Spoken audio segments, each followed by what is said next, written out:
ஒருத்தர் அவசரமாக போய்கிட்டு இருந்தார். எங்கே போய்கிட்டு இருக்கீங்க அப்படின்னு கேட்டார் ஒரு பெரியவர். கடைக்கு போகிறேன் சார், சாமான் வாங்கிறதுக்கு அப்படின்னார்.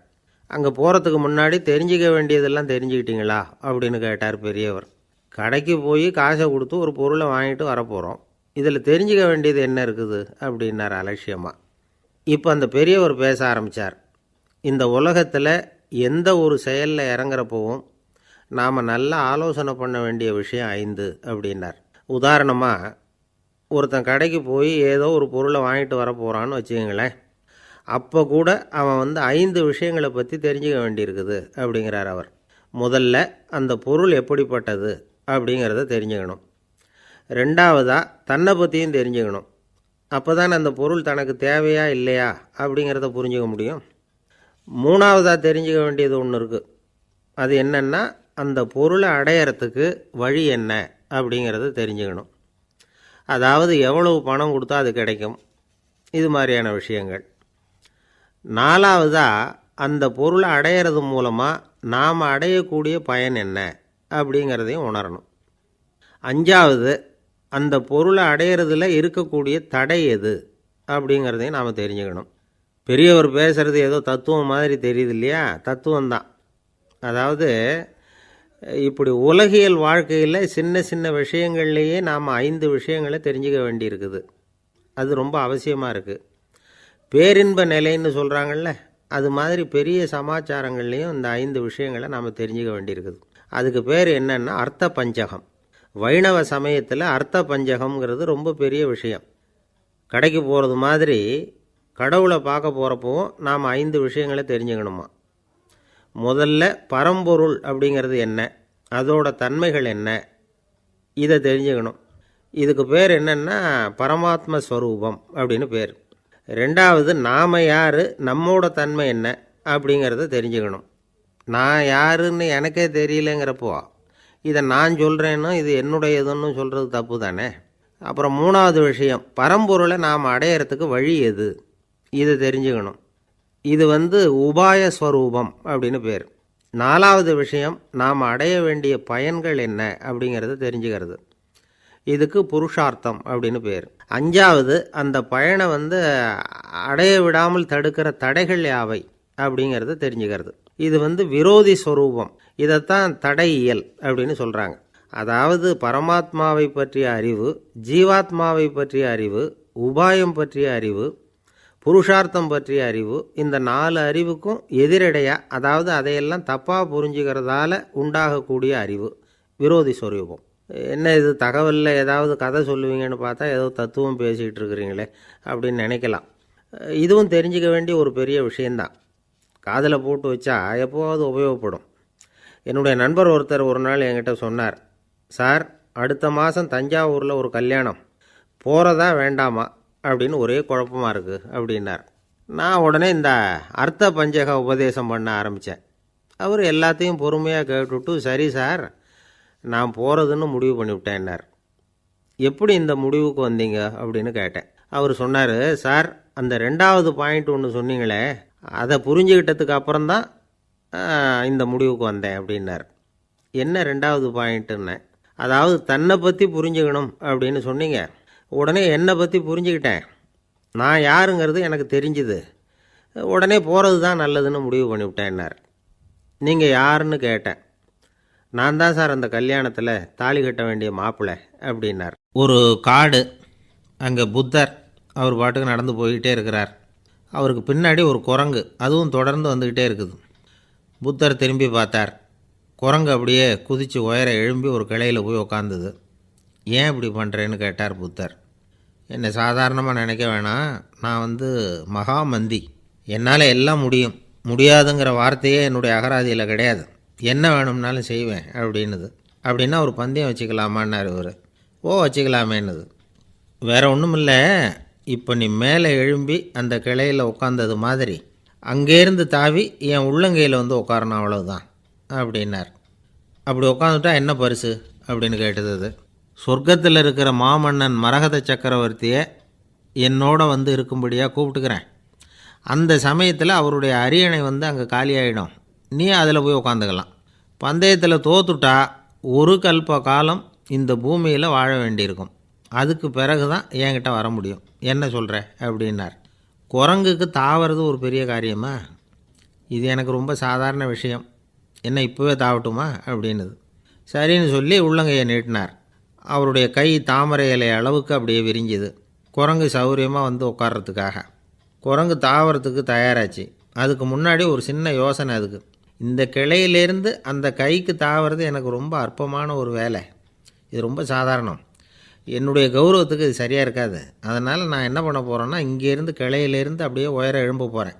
எழும்பி மேல் உலகம் போய் அங்கே ஒரு சுற்றிவிட்டு அதுக்கப்புறம் அங்கேருந்து நேராக வந்து இந்த கையில் உட்கார போகிறேன் அப்படின்னு நினச்சிது. என்ன யோசிக்கிற அப்படின்னார் புத்தர். ஒன்றும் இல்லை, இந்த பாயிரம் பார் அப்படின்னு சொல்லி தாவி உயர போயிட்டுது. கொஞ்ச நேரத்தில் வான உலகத்துக்கே போய் சேர்ந்துட்டுது. அங்கே போய் பார்த்தா அங்கே ஒரு 5 பளிங்கு தூண்கள் இளம் சிவப்பு நிறத்தில் நின்றுக்கிட்டு இருக்குது.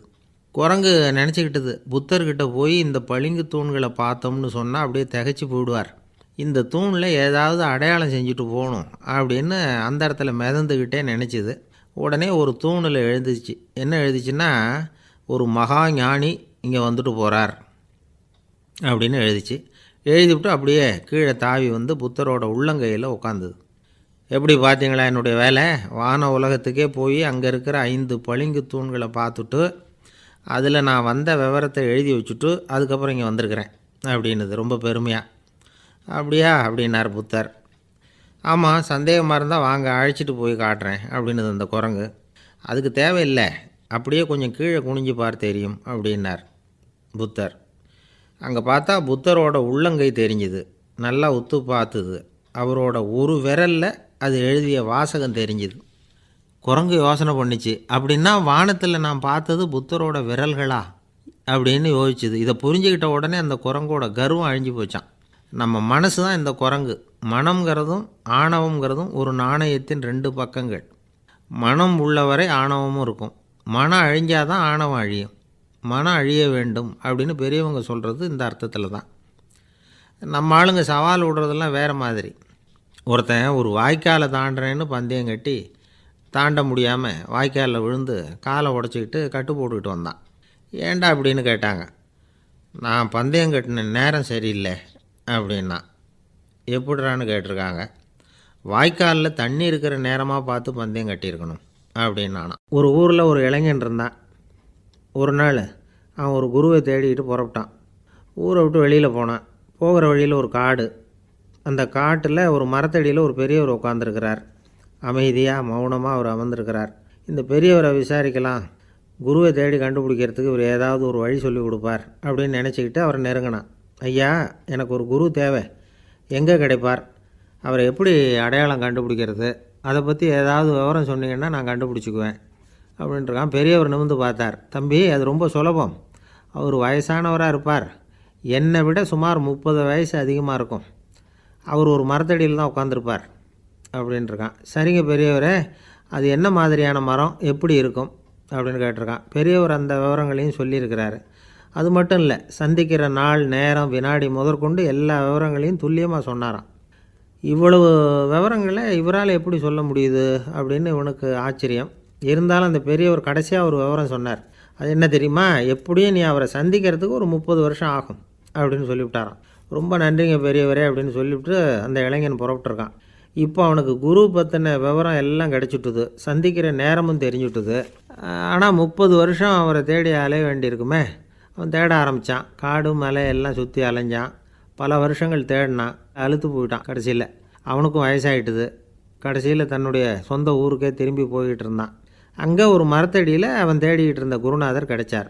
யார் அவருன்னா, 30 வருஷத்துக்கு முன்னாடி வழி சொல்லி கொடுத்தாருல அதே பெரியவர். அவருக்கு இப்போ 30 வயசு அதிகமாக இருந்தது. அதே மரம். அன்னைக்கு பெரியவர் சொன்ன அடையாளம் இப்போ பொருத்தமாக இருந்தது.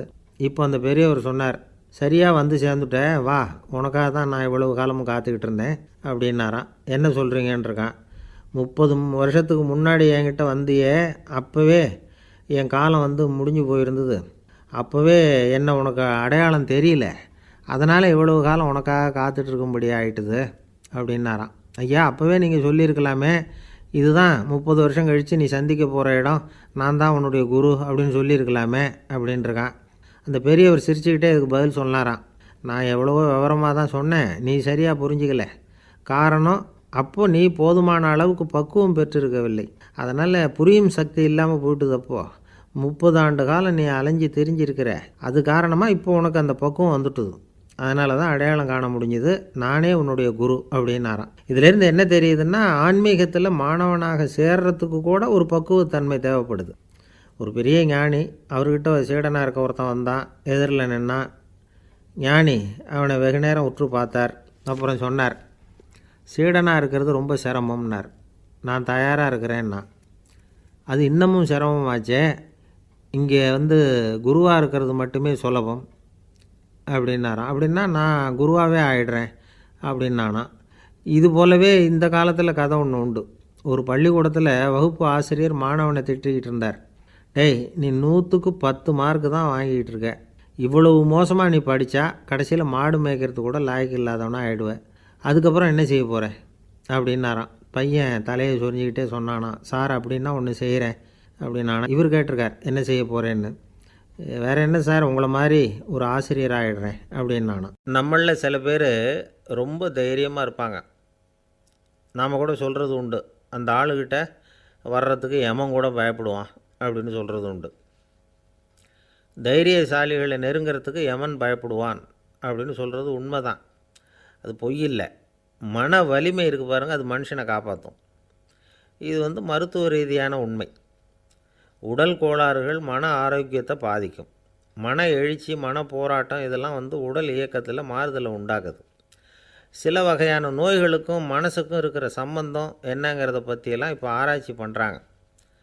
ஆஸ்மா, மூட்டு வலி, பெருங்குடல் அழற்சி, உயர் இரத்த அழுத்தம், சோரியாசிஸுங்கிற தோல் வியாதி, வயிற்று புண்ணு, இந்த தைராய்டு நச்சுத்தன்மை, இது மாதிரி நோய்களை உண்டாக்குறதுல மனசோட பங்கு என்னங்கிறத பற்றியெல்லாம் ஆய்வு பண்ணி பார்த்துருக்குறாங்க.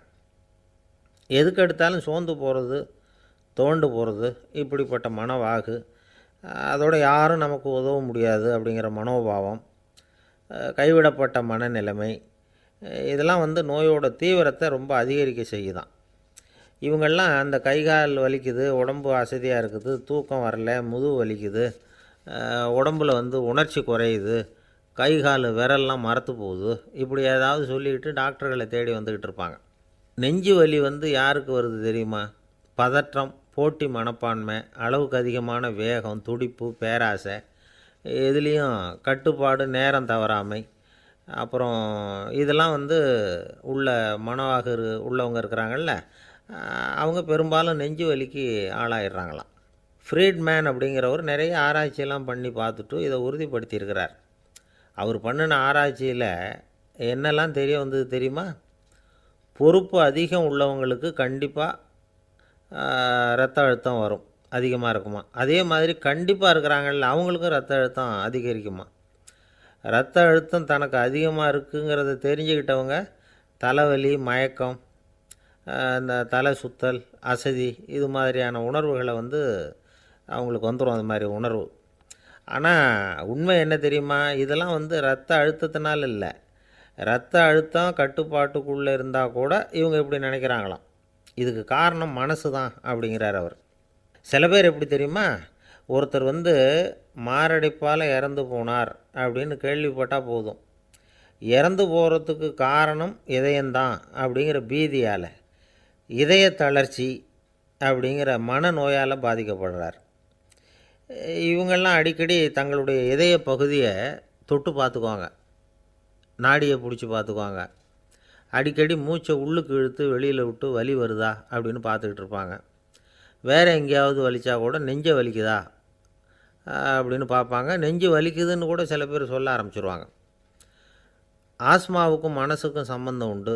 தீர்வு காண முடியாத மன போராட்டங்கள் எல்லாத்துக்கும் அடுத்தவங்களையே சார்ந்து இருக்கிற மனநிலை, இதெல்லாம் ஆஸ்மாவினுடைய தீவிரத்தை அதிகப்படுத்திடும். பயம், இது எப்படின்னா என்ன நடக்குமோங்கிற பதற்ற நிலை, அப்புறம் இந்த பயம், இதெல்லாம் சுவாசித்தலை அதிகரிக்க செய்யுது இல்லையா. இதனால் இரத்தத்தின் காரத்தன்மை அதிகமாகி நோயின் தீவிரமும் அதிகமாகுது. மன போராட்டம், மனக்கவலை, மன இறுக்கம், இதெல்லாம் தோல் வியாதியை தூண்டி விடுதான். இது மாதிரி இன்னும் எவ்வளவோ இருக்குது. அதனால் இன்றைக்கி நமக்கு தேவை என்னென்னா மன வலிமை, மலர்ந்த முகம், இது ரெண்டும் இருந்துட்டுதுன்னா பலவிதமான நோய்கள் நம்மக்கிட்ட நெருங்கி வராது. டாக்டர், என்ன நெருங்காமல் இருக்கிறதுக்கு நான் ஒரு காரியம் பண்ணுறேன் அப்படின்னார் ஒருத்தர். அவர் என்ன அர்த்தத்தில் சொன்னார்னா, டாக்டர் அவரை நெருங்காமல் இருக்கிறதுக்கு அவர் ஒரு காரியம் பண்ணுறாராம். நண்பர்கிட்ட சொன்னார்.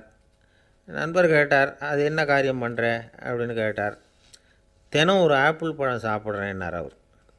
ஏன்னா ஆங்கிலத்தில் ஒரு பழமொழி சொல்லுவாங்கள்ல, an apple a day keeps doctor away அப்படிம்பாங்க.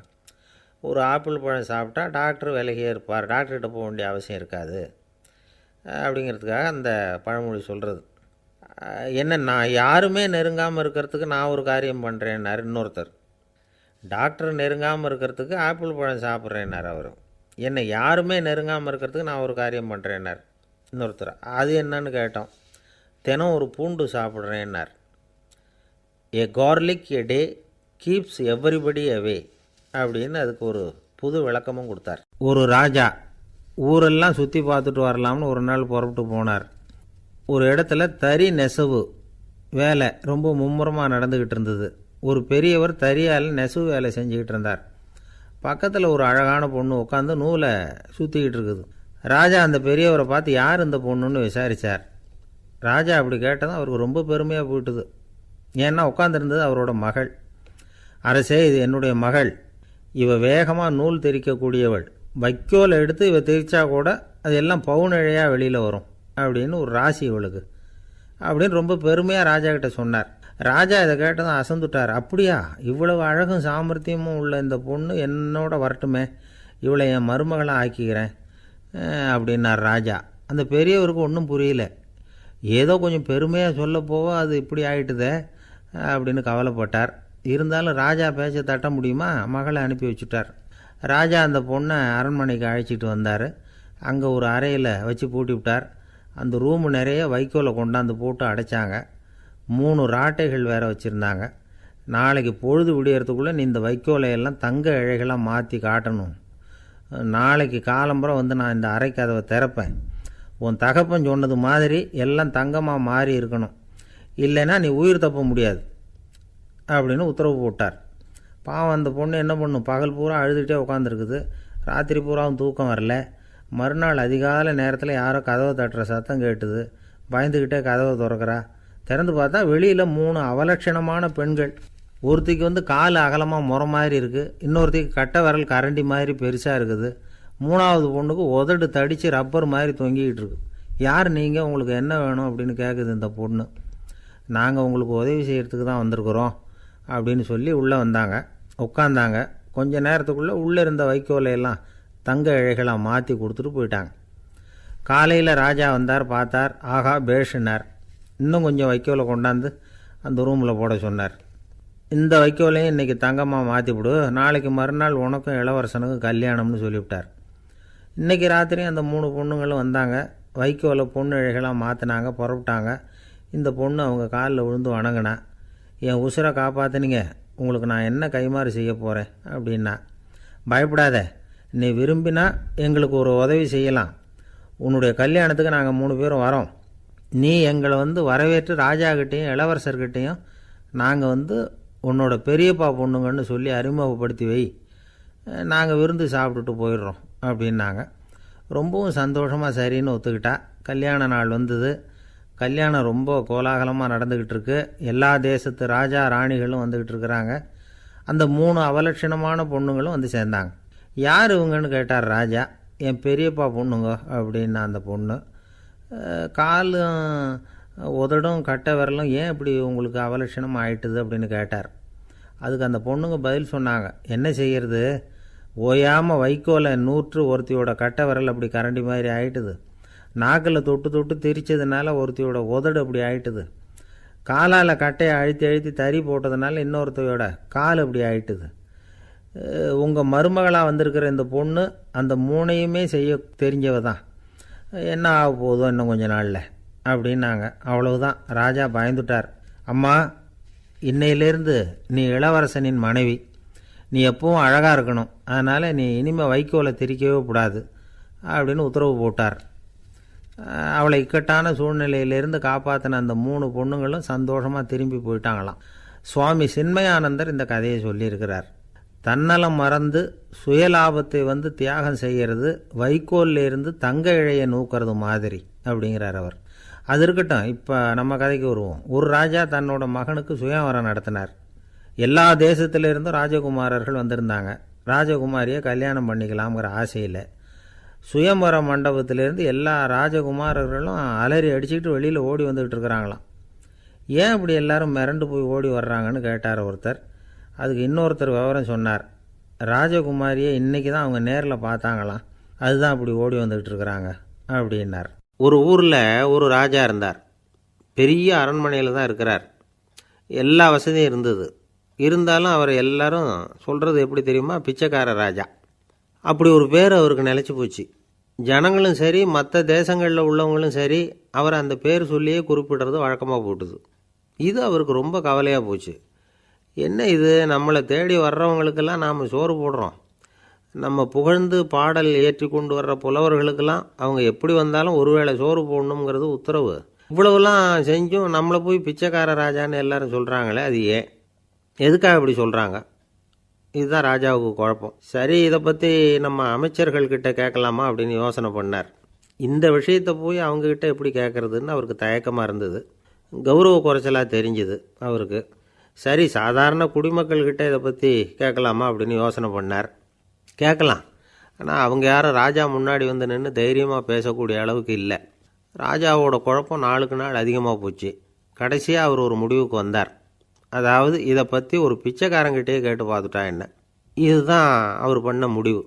உடனே மாறு வேஷம் போட்டுக்கிட்டு நகர்வலம் போனார். ஒரு பிச்சைக்காரனை கண்டுபிடிச்சார். இதை பாருப்பா, நம்ம ராஜாவை எல்லாரும் பிச்சைக்கார ராஜான்னே சொல்கிறாங்களே, அதுக்கு என்ன காரணமாக இருக்கும் அப்படின்னு கேட்டார். அதுக்கு அவன் சொல்கிறான், இதுக்கான பதிலை இன்னும் ஒரு 30 நாளில் சொல்கிறேன் அப்படின்னா. உடனே இவருக்கு சந்தோஷம். உண்மையை அவங்ககிட்ட சொன்னார். நான் வேறு யாரும் இல்லை, நான் தான் இந்த நாட்டு ராஜா. இப்போ நீ என் கூடவே வந்துடு, அரண்மனையிலேயே தங்கிக்கோ. 30 நாள் கழித்து எனக்கு பதில் சொல்லிவிட்டு அதுக்கப்புறமா நீ போகலாம் அப்படின்னு சொல்லி அழைச்சிட்டு வந்துட்டார். அரண்மனையில் ஒரு மூலையில் அவன் தங்கறதுக்கு இடம் கொடுத்தார். தினம் 2 வேளையும் இவனுக்கு சோறு போடுங்க அப்படின்னு உத்தரவு போட்டார். ராஜா கொடுத்த இடத்துல போய் உக்காந்துக்கிட்டான் அந்த பிச்சைக்காரன். தினமும் அந்த அரண்மனையில் நடக்கிறதையெல்லாம் கவனிச்சிக்கிட்டு வந்தான். வேளைக்கு சாப்பாடு வரும், சாப்பிட்டுக்கிட்டு இருக்கான். இப்படி 30 நாள் முடிஞ்சுது. ராஜா வந்தார். என்ன, என்னோட கேள்விக்கு பதில் என்னன்னு கண்டுபிடிச்சிட்டியான்னார். கண்டுபிடிச்சிட்டேன்னா. என்ன எல்லாரும் பிச்சைக்கார ராஜான்னு சொல்கிறாங்களே, அது நியாயமாக படுதா உனக்குன்னு கேட்டார். நியாயமாக தான் படுது, சந்தேகம் இல்லாமல் நீங்கள் பிச்சைக்கார ராஜா தான். என்ன தான் நீங்கள் வசதியோடவும் படைபலத்தோடவும் இருந்தால் கூட நீங்கள் எங்கள் வர்க்கத்தை சேர்ந்த ஆசாமி தான் அப்படின்னு அடித்து சொல்லிவிட்டான் அந்த ஆள். ஏனால் அப்படி சொல்கிறேன்னு கேட்டார் இவர். அரசே, ஒரு உண்மையை கண்டுபிடிச்சி சொல்கிறதா நான் உங்ககிட்ட சொன்னேன். நீங்கள் ராஜ பரம்பரைன்னா உடனே உங்கள் கழுத்தில் கிடக்கிற முத்து மாலையை கழட்டி பரிசாக கொடுத்துருப்பீங்க, பொன்னையும் மணியையும் கொடுத்துருப்பீங்க. ஆனால் நீங்கள் அப்படி செய்யலை. என்னை ஒரு மூலையில் உட்கார வச்சு 2 வேளை சோறு போட சொன்னீங்க. உங்களை தேடி யார் வந்தாலும், யார் பாராட்டி பேசினாலும் அல்லது பிரச்சனைகளை சொன்னாலும் நீங்கள் செய்கிற ஒரே காரியம் சோறு போடுறது தான். பிச்சைக்காரனுக்கு சோறு மட்டும்தான் உலகம். உங்கள் விஷயத்திலையும் நீங்கள் அப்படி தான் நினைக்கிறதாக தெரியுது. நல்லா கவனிங்க. எந்த ஒரு பிரச்சனைக்கும் சோறு தான் முடிவுன்னு நினைக்கிறீங்க பாருங்கள். நீங்கள் சந்தேகமில்லாத எங்களை சேர்ந்த ஆள் தான் அப்படின்னு விட்டான் அந்த பிச்சைக்காரன். அதுக்கப்புறம் தான் அந்த ராஜா தன்னுடைய தவறுகளையெல்லாம் திருத்திக்கிட்டாராம். பசின்னு வர்றவங்களுக்கு சோறு தான் போடணும், அது தப்பு இல்லை. பாராட்ட வர்றவங்களுக்கெல்லாம் சோத்தையே போட்டு அனுப்புனா இப்படி தான் பேர் வரும். எனக்கு தெரிஞ்ச ஒருத்தர் தினமும் யாராவது ஒருத்தரை தன் வீட்டுக்கு அழைச்சிட்டு போவார், சாப்பாடு போட்டு அனுப்புவார். முன்னறிவிப்பு இல்லாமல் திடீர்னு ஒரு விருந்தாளியோட வீட்டில் போய் இவர் நிற்கிறது வழக்கம். அந்த அம்மாவும் இவருக்காக தயார் பண்ணி வச்சுருந்ததை இவர் அழைச்சிட்டு வந்திருக்கிற விருந்தாளிக்கு போட்டுருவாங்க. விருந்தாளி சாப்பிட்டுட்டு போனதுக்கப்புறம் இவர் மனைவிகிட்ட உனக்கு சிரமம் வேணாம் அப்படின்னு சொல்லிவிட்டு பக்கத்தில் உள்ள ஒரு ஹோட்டலுக்கு போய் காசு கொடுத்து சாப்பிட்டுட்டு வந்துடுவார். பல நாள் இப்படி நடக்கும். ஒரு நாள் அவரை தனியாக கூப்பிட்டுக்கிட்டு போய் ஏன் இப்படி பண்ணுறீங்கன்னு கேட்டோம். அதுக்கு அவர் சொல்கிறாரு, எங்கள் வீட்டு சாப்பாட்டிலேருந்து தப்பிக்கிறதுக்கு எனக்கு வேறு வழி எதுவும் தெரியல சார், அதனால தான் இப்படி பண்ணிகிட்ருக்கிறேன் அப்படின்னார் ரொம்ப பரிதாபமாக. ஒரு நண்பர் அவர்கிட்ட பேசிக்கிட்டு இருந்தேன். மனித உறவுகள் பற்றி அவர் சொல்லிகிட்டு இருந்தார். அமெரிக்காவில் தந்தை மகன் உறவு எப்படி இருக்குது அப்படிங்கிறத விளக்கிறதுக்கு அவர் ஒரு கதையை சொன்னார். ஒரு அப்பா பகல் பூராவும் அலுவலகத்தில் வேலை, ஓடி ஆடி உழைச்சிக்கிட்டு களைச்சி போய் ராத்திரி 10 மணிக்கு மேலே வீடு திரும்பினான். வீட்டு வாசலில் அவரோட மகன் காத்துக்கிட்டு இருக்கிறான். இன்னமும் தூங்கலை. அப்பாவை வாசல்லையே தடுத்து நிறுத்தி, அப்பா உனக்கு சம்பளம் எவ்வளவு அப்படின்னு கேட்குறான். ஏற்கனவே ஆஃபீஸு பிரச்சனைகளால் அலுத்து போய் திரும்புகிற அப்பாவுக்கு கோவம் வந்துட்டுது. என்னடா இப்படிலாம் கேளுன்னு உங்கள் அம்மா உனக்கு சொல்லி கொடுத்தாளா அப்படின்னு சொல்லிவிட்டு உள்ளே போய் சட்டையை கட்டி மாட்டிவிட்டு குளிச்சுவிட்டு மறுபடியும் வெளியில் வந்து உடையை மாற்றுகிற சமயம் அப்போ மறுபடியும் மகன் உள்ளே வந்து நிற்கிறான் அவர் முன்னாடியே. அப்பா உனக்கு எவ்வளவு சம்பளங்கிறான் மறுபடியும். அப்பாவுக்கு எரிச்சல் அதிகமாகிட்டுது. மணிக்கு $20 போதுமா அப்படின்னார். அப்படின்னா எனக்கு ஒரு $10 தர முடியுமான்னா மகன். இதுக்கு தான் என் சம்பளம் எவ்வளவுன்னு கேட்டியா? 2ஆம் வகுப்பு படிக்கிற உனக்கு எதுக்குடா $10 அப்படின்னு கத்திவிட்டு தொலைக்காட்சி பெட்டியின் முன்னாடி போய் உட்காந்துக்கிட்டு ஏதோ நிகழ்ச்சியை பார்க்க ஆரம்பிச்சிட்டார். கொஞ்ச நேரம் கழித்து மறுபடியும் மகன் வந்து நிற்கிறான். அப்பா ப்ளீஸ் எனக்கு ஒரு $10 கொடுக்க முடியுமா? மகனுடைய கண்களில் கண்ணீர். என்னடா அவன் கண்ணீரை காட்டி காரியம் சாதிக்கலாம்னு பார்க்குறியா? ஒரு காசு கூட கொடுக்க மாட்டான் போ அப்படின்னு விரட்டி விட்டான். மகன் கண்ணீரை தொடச்சிக்கிட்டே கண்ணை தொடச்சிக்கிட்டு பேசாமல் போய் படுத்துக்கிட்டானான். கொஞ்ச நேரம் ஆச்சு. அப்பாவோட கோபம் கொஞ்சம் கொஞ்சமாக குறைஞ்சிது. பிள்ளைகிட்ட கோபமாக கத்துனது தப்பு தாங்கிறது புரிஞ்சுது அவனுக்கு. எழுந்திரிச்சு போனான், படுக்கை இறக்கி போனான். மகனை பார்த்தான். அவன் தலையணையை கட்டி பிடிச்சிக்கிட்டு அழுதுகிட்டு இருக்கிறான். அவனை மெல்ல நெருங்கி அவங்ககிட்ட எதமாக பேசுகிறதுக்கு ஆரம்பித்தானான். எதுக்குடா உனக்கு $10 பள்ளிக்கூடத்தில் கேட்டாங்களா அப்படின்னு கேட்டானான். மகன் சொல்லியிருக்கான், இல்லை டாடி, உனக்கு 1 மணி நேரம் சம்பளம் $20ன்னு சொன்னேன். நீ ஏற்கனவே எனக்கு கொடுத்த பாக்கெட் மணி $10 என்கிட்ட இருக்குது. இப்போ நீ இன்னொரு $10 கொடுத்தீங்கன்னா அதையும் சேர்த்து $20 ஆகிடும். அந்த $20 நான் உனக்கு கொடுத்துருவேன். அப்படி கொடுத்தா நீ என் கூட 1 மணி நேரம் செலவழிப்ப இல்லையா? அதுக்காக தான் $10 கேட்டேன் அப்படின்னு சொன்னானான். அந்த அப்பா கண்ணு கலங்கி போச்சான். ஆதரவோடு தன்னுடைய மகனை கட்டி பிடிச்சி அழ ஆரம்பிச்சிட்டாராம். இதுதான் நண்பர் சொன்ன கதை. அமெரிக்கா மட்டும் இல்லை, உலகம் பூராவும் இன்றைக்கி மனித உறவுகள் இப்படி தான் மாறிக்கிட்டு இருக்கு. பெரியவர்கள் அறிவுரை என்ன தெரியுமா? உங்கள் குழந்தைகளிடமிருந்து குழந்தை பருவத்தை பிரித்து விடாதீர்கள் அப்படிங்கிறது தான். அதாவது இன்றைய குழந்தைகள் தங்கள் பிருந்தாவனத்தை இழந்து விடுகிறார்கள் அப்படிங்கிறது அவங்களுடைய கருத்து. இந்த நிலைக்கு நாம் காரணமாக இருந்துடக்கூடாது. குழந்தைகளோட விளையாடுவோம், குடும்பத்தோடு உறவாடுவோம் அப்படிங்கிறது தான் நம்முடைய நோக்கமாக இருக்கணும்.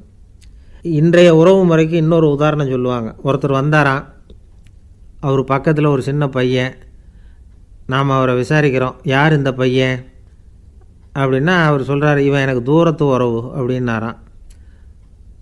இந்த தூரத்து உறவுன்னா எப்படின்னு இருக்கான். இதுக்கு அவன் சொல்லியிருக்கிறான், இவன் எங்கள் அப்பாவுக்கு 8வது புள்ள அப்படின்னானான். அந்த காலத்தில் அண்ணாமலை ரெட்டியார்னு ஒருத்தர் இருந்தார். அவர் வெங்கனூர் அப்படிங்கிற கிராமத்தில் இருந்தார். அங்கேருந்து விருத்தாசலம் கோவிலுக்கு தவறாமல் போயிட்டு வந்துக்கிட்டு இருந்தார். இடையில் வெள்ளாறு. அதில் ஒரு சமயம் வெள்ளம் வந்துட்டுது. இவரால் போக முடியல. அதோட விளைவு வெங்கனூர்லேயே ஒரு கோவில் கட்டணும் அப்படின்னு முடிவு பண்ணார், சிவாலயம். அந்த சமயத்தில் வடநாட்டில் பஞ்சம். அதனால் அங்கே இருந்த பல சிற்பிகள் தென்னாட்டை நோக்கி வர ஆரம்பித்தாங்க. அவங்க வெங்கனூர் வழியாக வர்றது தெரிஞ்சதும் இவர் போய் பார்த்தார்.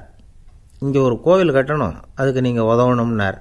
பஞ்ச காலத்தில் இப்படி ஒரு வாய்ப்பு கிடைச்சதில் அவங்களுக்கும் ரொம்ப மகிழ்ச்சி. உற்சாகத்தோடு ஒத்துக்கிட்டாங்க. ஆலய திருப்பணி ஆரம்பமாச்சு. அவங்களுக்கு வேண்டிய எல்லா வசதிகளையும் இவர் செஞ்சு கொடுத்தார். அவங்களுக்கு எந்த குறையும் இல்லாமல் பார்த்துக்கிட்டார். அது மட்டும் இல்லை, ஒவ்வொரு நாளும் அங்கே வருவார். உங்களுக்கு என்ன வேணும், எது வேணும்னு கேட்பார். ஏதாவது குறை இருந்தால் சொல்லுவாங்க, உடனே தீர்த்து வைப்பார். இவரும் கேட்பார், எந்த குறையாக இருந்தாலும் என்கிட்ட சொல்லுங்க அப்படின்னு சொல்லுவார். அதை தவிர இவராகவே கவனித்தும் அவங்களுக்கு என்னென்ன தேவைங்கிறத கண்டுபிடிச்சி அதையெல்லாம் கொடுத்துக்கிட்டு இருப்பார். என்ன தேவைன்னாலும் அதை நிறைவேற்றி வச்சுருவார். அந்த சிற்பிகளின் தலைவன் ஒருத்தன், அந்த ஆளுக்கு வெத்தலை பாக்கு போடுறது பழக்கம். இதை தெரிஞ்சுக்கிட்டு அதுக்காகவே ஒரு ஆளை ஏற்பாடு பண்ணார். வேணுங்கிறப்போலாம் நீ வெத்தலை சிவல் மடித்து கொடுக்க வேண்டியது உன் வேலை அப்படின்னு ஒருத்தனை ஏற்பாடு பண்ணிட்டார். இப்படியெல்லாம் செஞ்சதும் அவங்களுக்கும் ரொம்ப உற்சாகம். ரொம்ப பொறுப்பாக சிற்ப வேலைகளை செஞ்சுக்கிட்டு இருக்கிறாங்க. ஒரு நாள் என்னாச்சு தெரியுமா? அந்த சிற்பிகளின் தலைவன் ரொம்ப நுணுக்கமாக ஒரு வேலையை செஞ்சுக்கிட்டு இருக்கிறான். சாரம் போட்டு அது மேலே படுத்துக்கிட்டு அண்ணாந்து பார்த்து உச்சியில் நுணுக்கமான சிற்பங்களை உருவாக்கிக்கிட்டு இருக்கான். சிற்பியின் கவனம் செதறப்படாதுங்கிறதுனால இவர் மெதுவாக சத்தம் போடாமல் கிட்ட போய் நின்று அதை கவனிச்சிக்கிட்டு இருக்கிறார். அந்த சிற்பி வழக்கம் போல் வெத்தலை பாக்குக்காக இடது கையை கீழே நீட்டினான். அந்த சமயம் பார்த்து அவருக்கு தாம்பூலம் கொடுக்குறவன் அங்கே இல்லை, எங்கேயோ போயிருக்கிறான். அண்ணாமலை ரெட்டியார் என்ன பண்ணார் தெரியுமா? தனக்காக கொடுக்கப்பட்ட தாம்பூலத்தை வாங்கி சிற்பியின் கையில் கொடுக்குறார். அவன் வாங்கி போட்டுக்கிட்டான். இது என்ன இன்னைக்கு வெத்தலை சீவல் வேறு மாதிரி இருக்குது, வாசனை தாம்பூலமாக இருக்குது அப்படின்னு யோசனை பண்ணிவிட்டு கீழே திரும்பி பார்க்குறார். பார்த்தா ரெட்டியார் மறுபடியும் சிற்பி கை நீட்டும் பொழுது கொடுக்கறதுக்காக தாம்பூலத்தை மடித்து வாங்கி வச்சுக்கிட்டு தயாராக நிற்கிறார். சிற்பிக்கு அதிர்ச்சி. உடனே பொத்துன்னு கீழே குதிச்சான். ஐயா, என்ன இது நீங்களா அப்படின்னா. இவர் சொன்னார், நான் ஒன்றும் தப்பு பண்ணலையே, உன்னுடைய கை புண்ணியம் செஞ்ச கை, கோயில் கட்டுற கை, அந்த கைக்கு தாம்பூலம் கொடுக்கறதுல என்ன தப்பு அப்படின்னாராம். ஏற்கனவே பஞ்சத்தில் அடிபட்டு வந்த எங்களை நீங்கள் ஆதரித்ததே பெரிய விஷயம். இந்த செயல் என்னை ஒரு பெரிய கடனாளி ஆக்கிவிட்டுது. ஐயா, எங்களுக்கு உணவு உடை இதை மட்டும் நீங்கள் கொடுத்தா போதும், ஊதியம்னு எதுவும் வாங்க மாட்டோம் அப்படின்னு நானும். அந்த சிற்பி எவ்வளவோ வற்புறுத்தியும் எதுவும் வாங்கிக்கலையாம். இந்த செய்தியை தமிழ் தாத்தா டாக்டர் ஊவேசா சொல்லியிருக்கிறார். அந்த காலத்தில் எப்படிப்பட்டவங்கள்லாம் வாழ்ந்துருக்கிறாங்க பாருங்கள். இந்த காலத்தில் ஒருத்தர் கோவில் கட்டினார், வேலை செய்கிற எல்லாருக்கும் சாப்பாடு போடுவார். சிற்ப வேலை செஞ்சுட்டு சாப்பிட வர்ற ஒவ்வொருத்தர் கையையும் அன்பாக பிடிச்சி முத்தம் கொடுத்து உள்ளே அனுப்புவார். அந்த கைகளுக்கு நீங்கள் கொடுக்குற மரியாதையாது அப்படின்னு கேட்டாங்க. அது இல்லைங்க, ஏற்கனவே முதல் பந்தியில் சாப்பிட வந்தவன் மறுபடியும்